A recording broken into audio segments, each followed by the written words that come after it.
সফলটিং বৰনামঘৰ আৰু কলাকৃষ্টি কেন্দ্ৰত অনুষ্ঠিত 17 সংখ্যক শ্ৰী শ্ৰী কৃষ্ণৰ ৰাসক্ৰিয়া মহোৎসৱ আৰু অসম ভিত্তিক ভাওনা প্ৰতিযোগিতাৰ সফল সামৰণি।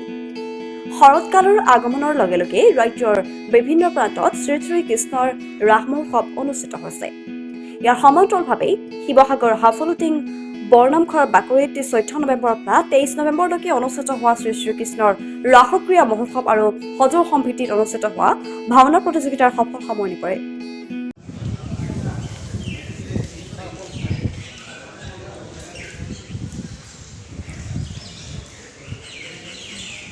বিজড়িত হৈ থকা এটি স্মাৰক এই পুণ্যভূমি হৈ সকলোবাসীয়ে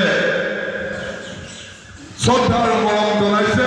ভগৱন্তৰ তেখেত দীৰ্ঘায়ু হওক। আমি সকলো উপস্থিত ৰাইজক ছাৰৰ হৈ এটি হাত চাপৰি দিব বুলি অনুৰোধ জনাইছোঁ।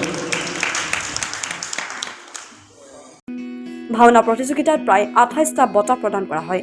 সামৰণি অনুষ্ঠানৰ দিনা সম্পূৰ্ণ আৰু বঁটা বিতৰণী সভা অনুষ্ঠিত হয়।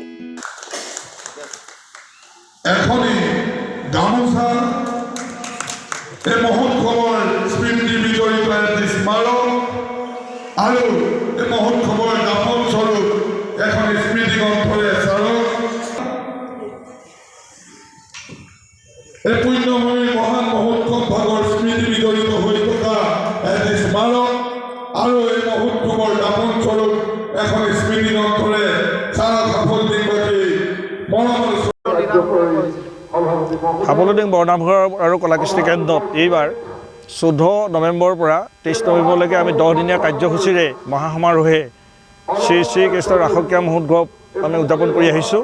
ইতিমধ্যে আমাৰ 14 নৱেম্বৰৰ দিনা আইসকলৰ সমূহিক নাম আছিল আৰু সেইদিনা আমাৰ নৱনিৰ্মিত কীৰ্তন ঘোষভাগ উন্মোচন কৰা হৈছিল।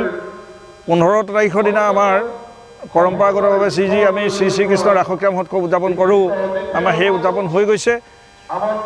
16 তাৰিখৰ পৰা 22 তাৰিখলৈকে প্ৰতিদিনে দুটাকৈ সন্ধ্যা আমি অসম ভিত্তিক ভাওনা প্ৰতিযোগিতা অনুষ্ঠিত কৰিছোঁ। আজি 23 তাৰিখৰ দিনা আমাৰ বঁটা বিতৰণী সভা ইতিমধ্যে চলি আছে। আমি এই অনুষ্ঠানটি সমগ্ৰ অসমৰ যিসকল ভ্ৰমণ বৈষ্ণৱবৃন্দই আমাক যি সহযোগিতা আগবঢ়ালে তাৰ কাৰণে আমি অত্যন্ত অভিভূত হৈছোঁ। আমি তেখেতলোকলৈ কৃতজ্ঞতা জ্ঞাপন কৰিছোঁ। আমি আশা ৰাখিছোঁ ভৱিষ্যতেও তেওঁলোকৰ নিশ্চয় আমি সহায় সহযোগিতা লাভ কৰিম। আমি অতি গৰ্বেৰে কৈছোঁ যে আমি প্ৰায় 14খন গাঁৱে এই অনুষ্ঠানটো আমি ৰূপায়ণ কৰোঁ। 14খন গাঁৱৰ যিসকল আই মাতৃসকল আৰু আমাৰ যুৱকসকল বা অন্যান্য আমাৰ প্ৰতিজন ব্যক্তিয়ে এই অনুষ্ঠানটো আৱেগ বুলি ভাবে। এই আৱেগেৰে তেওঁলোকে 14 দিন আমাৰ সফলতাই উদযাপন কৰাত যি সহায় সহযোগিতা আগবঢ়ালে মই স্থানীয় সকলো ৰাইজলৈকে ইয়াৰ পৰা কৃতজ্ঞতা জ্ঞাপন কৰিছোঁ।